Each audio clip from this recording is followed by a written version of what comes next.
से ना रुके हम, मर्जी से चले बादल सा गरजे हम, सावन सा बरसे हम, सूरज सा चमके हम, स्कूल चले हम, स्कूल चले हम। Hello, how are you, dear kids and our respected parents?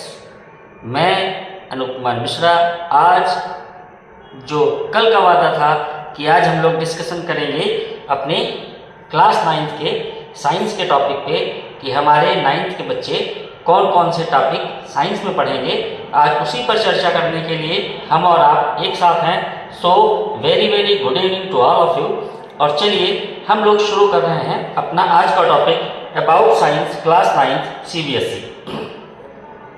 बच्चों आप ये भी सोच रहे होंगे कि सर 9th के टॉपिक ही लेके क्यों आ रहे हैं। बच्चों बात यह है कि क्लास 8th का जो एलिमेंट्री एजुकेशन आप लोगों ने अभी तक लिया है, सो 9th क्लास जो आपको मिलने वाला है ये बिल्कुल एक डिफरेंट पैटर्न पे मिलने वाले हैं।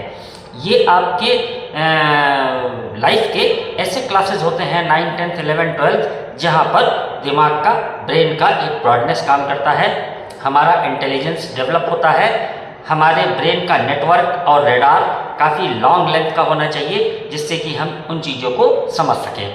क्योंकि अब हम बहुत कुछ चीज़ें जो है वो ऐसी पढ़ेंगे जिन्हें हमारे दिमाग को फील करना है, हमें सोचना है, हमें उसको इमेजिन करना है। और इसीलिए ये जो बड़े क्लासेस होते हैं ये एक निश्चित एज ग्रुप के बाद ही रखे जाते हैं। कभी आपने इस पर विचार किया कि अगर कोई बहुत अच्छा बच्चा है, जो कुछ बच्चे होते हैं जो बहुत तेज होते हैं, तो क्या उनको शुरुआत में ही क्लास 8th में एडमिशन दिलाया जाता है? नहीं, nursery, KG etcetera etcetera etcetera करके वो धीरे धीरे पहुंचते हैं। क्योंकि इस ब्रेन का जो ताकत है, जो इमेजिन करने का ताकत है, जो फील करने का ताकत है, वो काम आता है क्लास 9th और 10th, 11th और 12th में। इसीलिए मैं 9th क्लास की चर्चा कर रहा हूँ कि हमारे बच्चे जो 8th तक पढ़ चुके हैं उनके लिए 9th जो है वो एक अलग स्टेज होगा, एक अलग अम्ब्रेला होगा।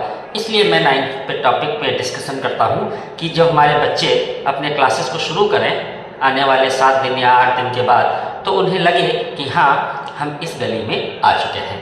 तो थोड़ा सा एक परिचय है, बाकी तो आप पढ़ेंगे ही। तो चलिए हम लोग स्टार्ट करते हैं कि आखिर क्लास 9th के साइंस में हमको क्या क्या पढ़ना है। चूँकि मैथ्स का हम लोग देख चुके हैं तो आज हम लोग साइंस का डिस्कशन करने वाले हैं। चलिए शुरू करते हैं कि आखिर साइंस NCERT आपको क्या पढ़ाने जा रहा है। Clear? So class 9th kids हम लोग देख रहे हैं अपने साइंस को कि NCERT हमको क्या पढ़ाने वाला है।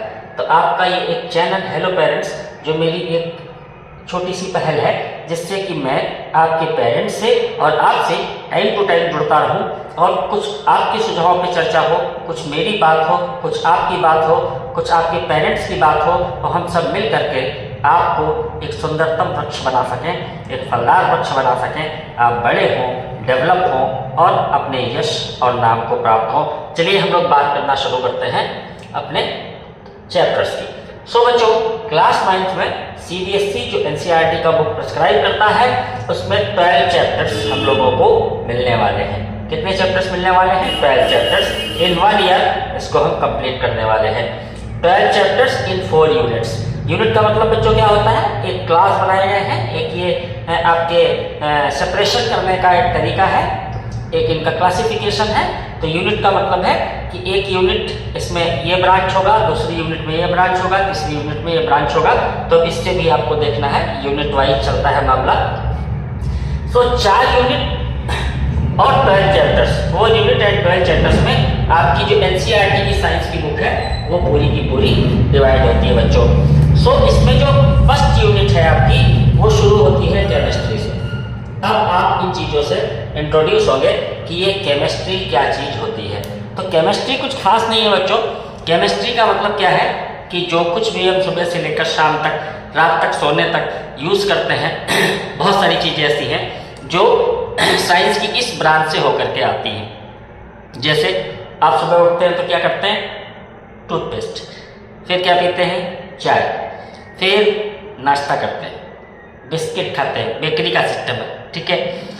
आप अपने शूज़ पे पॉलिश करते हैं, आप क्रीम लगाते हैं, कॉस्मेटिक्स का यूज़ करते हैं, ठीक है, पाउडर लगाते हैं, हेयर ऑयल लगाते हैं, शैम्पू लगाते हैं, ठीक है, आप इंक से लिखते हैं। ये जितनी भी चीज़ें हैं बच्चों, ये सब रिलेट करती हैं साइंस की इस ब्रांच से जिसको हम बोलते हैं chemistry. It is a very very useful branch of the science which used in daily life very much. बहुत ज़्यादा यूज़ आती है। केमिस्ट्री में इंटरेस्ट क्रिएट करना शुरू कीजिए बच्चों, क्योंकि ये एम्प्लॉयमेंट के लिए बहुत इंपॉर्टेंट ब्रांच है। अगर केमिस्ट्री में आपका इंटरेस्ट क्रिएट हो गया तो आगे चल करके जब आप ग्रेजुएशन लेवल पे पहुंचेंगे तो केमिस्ट्री आपके लिए बहुत सारे दरवाजे खोलने वाली है। ओके, चलिए अब बात हम लोग कर लेते हैं दूसरी। हाँ, तो इसमें बात ये हो जाए कि आखिर केमिस्ट्री में चैप्टर्स कौन से मिलने वाले हैं। तो केमिस्ट्री में आपको एनसीईआरटी में चैप्टर मिलने वाला है मैटर, और ये पूरा का पूरा एक यूनिट ही है बच्चों। क्योंकि मैटर का मतलब जब आप पढ़ेंगे तो आपको बड़ा मज़ा आने वाला है कि क्या हम इस तरीके से ही पढ़ाई कर सकते हैं।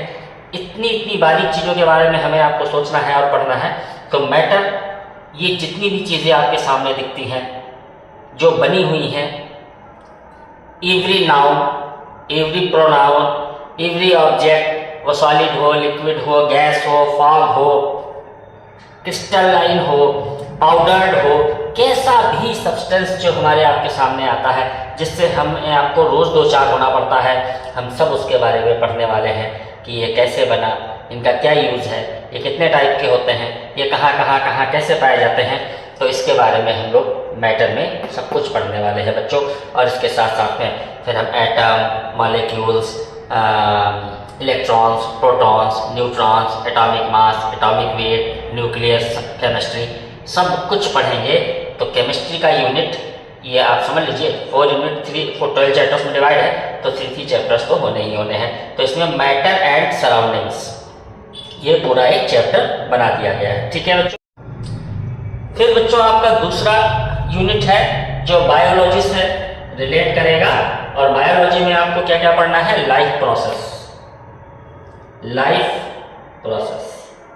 तो आप समझ ही गए होंगे कि आखिर ये लाइफ प्रोसेस क्या चीज़ है और कैसे सेकेंड यूनिट में 4 चैप्टर समेटे जाएंगे। तो लाइफ प्रोसेस का मतलब है जितने भी लिविंग थिंग्स हैं उनके बारे में हमें पढ़ना है। वो प्लांट्स हैं, एनिमल्स हैं, वो कैसे सर्वाइव करते हैं, कैसे प्रोड्यूस होते हैं, कैसे उनका डेवलपमेंट होता है, उनके क्या क्या कैरेक्टर्स होंगे, इनके बारे में हम सब लोग इस बायोलॉजी के यूनिट में पढ़ने वाले हैं। लाइफ प्रोसेस में ये भी हमें 4 चैप्टर्स इसके मिलने वाले हैं। और फिर इसके बाद बच्चों हमें मिलने वाला है यूनिट फिजिक्स का, जो कि बहुत ही मज़ेदार यूनिट होने वाला है, जिसमें हम लोग पढ़ेंगे वर्क क्या होता है, फोर्स क्या होता है, वेलोसिटी क्या होता है, एक्सेलरेशन क्या होता है, स्पीड क्या होता है, डिस्प्लेसमेंट क्या होता है, डिस्टेंस क्या होता है, कोई चीज़ चलती कैसे है, कोई चीज़ रुकती कैसे है, किसी चीज़ की स्पीड ज़्यादा कैसे हो जाती है, कम कैसे हो जाती है, हम बॉक्सेस को खींचते हैं तो आवाज़ क्यों आती है, हमारे आपके सोल्स में शूज़ में ग्रुप्स क्यों बनाए जाते हैं, टायरों में कटिंग क्यों बनाई जाती है, टाइल्स पे चलना मुश्किल क्यों है, पानी में चलना मुश्किल क्यों है, कीचड़ में हम रपट क्यों जाते हैं, किसी भी चीज़ को बेंड करने में हमें ताकत क्यों लगानी पड़ती है, किसी चीज़ को पुनः उसी शेप में लाने में हमें ताकत क्यों लगानी पड़ती है, ये एनर्जी कौन सी चीज़ होती है, गुलेल को जो हम खींचते हैं तो उससे तेजी के साथ पत्थर क्यों निकलता है, शॉट करते हैं किसी चीज़ को हम राइफल से या बंदूक से तो उससे बुलेट बहुत फास्टली क्यों निकलती है। ये सारी चीज़ें हम लोग बच्चों पढ़ने वाले हैं। बहुत मज़ा आने वाला है जब हम फिजिक्स की ब्रांच पढ़ेंगे, क्योंकि इसमें हमको आपको पढ़ना है distance, displacement, acceleration, force, work, energy, ठीक है, तमाम प्रकार की चीज़ें हम लोग पढ़ने वाले हैं। तो 4 चैप्टर आपको इसमें भी मिलने वाले हैं। और फिर इसके बाद आपका बच्चों लास्ट यूनिट एनवायरनमेंट से रिलेट करता है, कुछ ये बायो से भी रिलेट करेगा, क्योंकि इसमें हम लोग फूड की बात करेंगे, इसमें हम लोग एनवायरनमेंट से रिलेटेड बातें करेंगे। मैंने बताया था आपको कि जो सीबीएसई है वो एनवायरनमेंट जो साइंस है उसका ईवीएस जिसको बोलते हैं, उसके लिए वो बहुत ज़्यादा बच्चों को पढ़ाने का कोशिश करता है कि बच्चे अपने एटमॉस्फेयर, अपने एनवायरनमेंट के प्रति जागरूक रहें, अपने अर्थ को बचा सकें, वाटर को बचा सकें, प्लांट लाइफ को बचा सकें, एनिमल लाइफ को बचा सकें। और इसके लिए वो इस पर बहुत ज़्यादा डिट्टो रहते हैं कि आपको इसमें जो फूड चैप्टर है तो इसमें क्या क्या बढ़ा देंगे वो, सी फूड, आपका प्लांट क्यों ज़रूरी है, ट्री क्यों ज़रूरी है, नदियाँ क्यों ज़रूरी हैं, पॉन्ड्स क्यों ज़रूरी हैं, सीज क्यों ज़रूरी हैं, ये सारे के सारे इसमें पढ़ाएंगे। पेट्रोलियम के बारे में हम लोग थोड़ा बहुत डिस्कशन करेंगे, माइंस के बारे में थोड़ा बहुत डिस्कशन करेंगे। तो ये ऑल अबाउट आपका साइंस है। 3-4 चैप्टर सारी यूनिट्स में है। हाफ अर्ली तक आपको 2 चैप्टर इसके, 2 इसके, 2 इसके और 2 इसके करा दिए जाने हैं और हाफ अर्ली के बाद फिर बाकी चैप्टर्स होने हैं। क्योंकि केमिस्ट्री और फिजिक्स ये दोनों आपके बहुत प्रैक्टिकल बेस्ड रहेंगे, सब कुछ प्रैक्टिकली ही इसमें समझाया जाने वाला है। बायोलॉजी में भी जो संभव हो सकेगा, जो सिंपल प्रैक्टिकल्स हैं जो आपके आसपास सराउंडिंग से मिल सकते हैं, उनको कराया जाएगा। तो ये आपका पूरा साइंस का एक बुक रहेगा जो आपको पूरा ईयर में कंप्लीट करना है। उम्मीद है कि आपको समझ आया होगा कि आपके साइंस के टॉपिक क्या है। तो प्यारे बच्चों, ये था आज का टॉपिक जो साइंस से रिलेट कर रहा था। आपका जो चैनल हेलो पेरेंट्स है, मैं देखता हूँ कि उसे आप लोग देखते हैं, लेकिन उसमें आप लोग कमेंट्स भी किया करें, उसको लाइक भी करें, सब्सक्राइब भी करें और अपने आसपास के जो आपके फ्रेंड्स हैं उनको भी बताएं, उन्हें भी इस चीज़ से लाभ हो। क्योंकि अगर किसी को कुछ बातों से कुछ फर्क पड़ रहा है तो इससे अच्छी बात कुछ नहीं हो सकती है। मैं पेरेंट्स से भी अपील करता हूँ कि पेरेंट्स भी इस चैनल पर अपने व्यूज़ दें और अपने कमेंट्स जरूर करें। आपके कमेंट्स मेरे लिए ऐसा होगा कि जैसे हम और आप सामने बैठ के बात कर रहे हैं। मैं उन कमेंट्स को तुरंत नेक्स्ट डे आपने क्या कहा है, कैसे कहा है, उसके बारे में मैं हम आपसे डिस्कस करूँगा, मैं आपसे बात करूँगा। और पेरेंट्स भी अपने कमेंट्स जरूर दें। जो भी पेरेंट्स किसी भी टॉपिक पर डिस्कस चाहते हैं वो खुल के डिस्कस कर सकते हैं।